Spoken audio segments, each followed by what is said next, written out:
राधे राधे दोस्तों, आप सभी का हमारे YouTube चैनल पर बहुत बहुत स्वागत है। आज हम विजया एकादशी की कथा जानने वाले हैं। तो आइए शुरू करते हैं।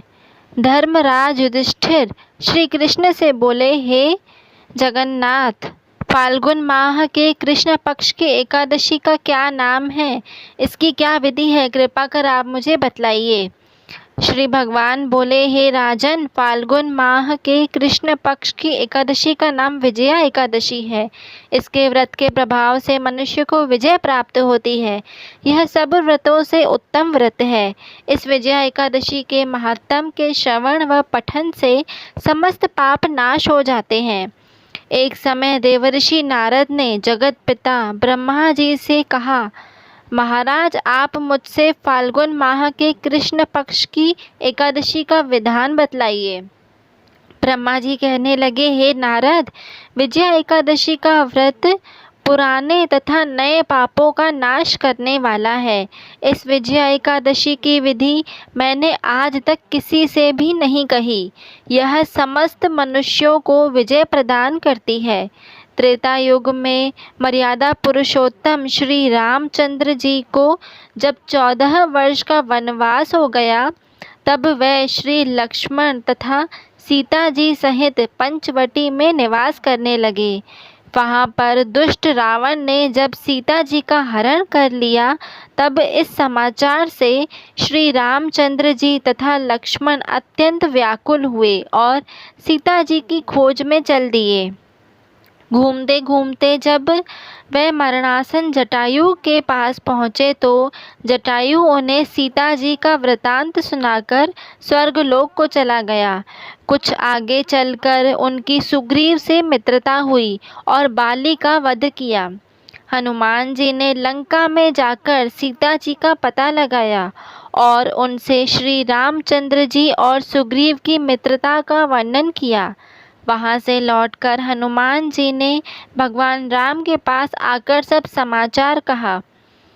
श्री रामचंद्र जी ने वानर सेना सहित सुग्रीव की संपत्ति से लंका को प्रस्थान किया।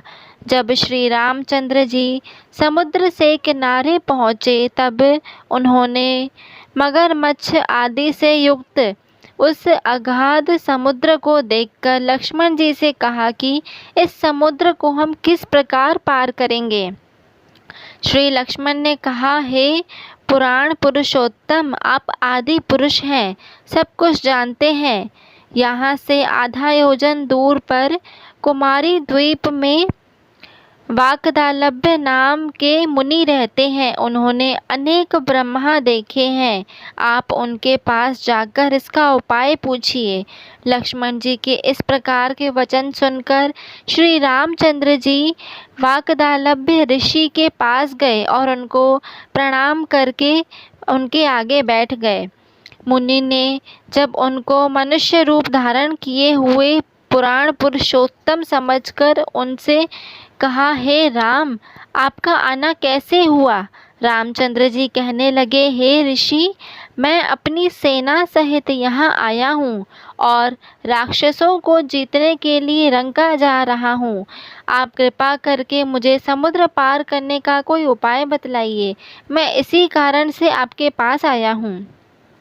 वाकदालभ्य ऋषि बोले कि हे राम, फाल्गुन माह के कृष्ण पक्ष की एकादशी का उत्तम व्रत करने से निश्चय ही आपकी विजय होगी। साथ ही आप समुद्र पर भी अवश्य विजय पालेंगे। इस विधि की दशमी के दिन स्वर्ण, चांदी, तांबा या मिट्टी का एक घड़ा बनाएं। उस घड़े को जल से भरकर तथा पंच पल्लव रख वेदिका पर स्थापित करें। उस घड़े के नीचे सतंजा और ऊपर जौ रखें। उस पर श्री नारायण भगवान की स्वर्ण की मूर्ति स्थापित करें। एकादशी के दिन स्नान आदि से निवृत्त होकर धूप, दीप, नैवेद्य, नारियल आदि से भगवान की पूजा करें। तत्पश्चात घड़े के सामने बैठकर दिन व्यतीत करें और रात्रि को भी उसी प्रकार बैठकर जागरण करें। द्वादशी के दिन नित्य नियम से निवृत्त होकर उस घड़े को ब्राह्मण को दे दें। हे राम, यदि तुम भी इस व्रत को सेनापतियों सहित करोगे तो तुम्हारी विजय अवश्य होगी। श्री रामचंद्र जी ने ऋषि के कथनानुसार इस व्रत को किया और इसके प्रभाव से दैत्यों पर विजय पाई। अतः हे राजन, जो कोई मनुष्य विधि पूर्वक इस व्रत को करेगा, दोनों लोकों में उसकी अवश्य विजय होगी। श्री ब्रह्मा जी ने नारद जी से कहा था कि हे पुत्र, जो कोई इस व्रत के महात्म को पढ़ता या सुनता है, उसको वाजपेयी यज्ञ का फल प्राप्त होता है। ऐसी ही और इन्फॉर्मेटिव वीडियोस के लिए आप हमारे चैनल से जुड़े रहें। धन्यवाद।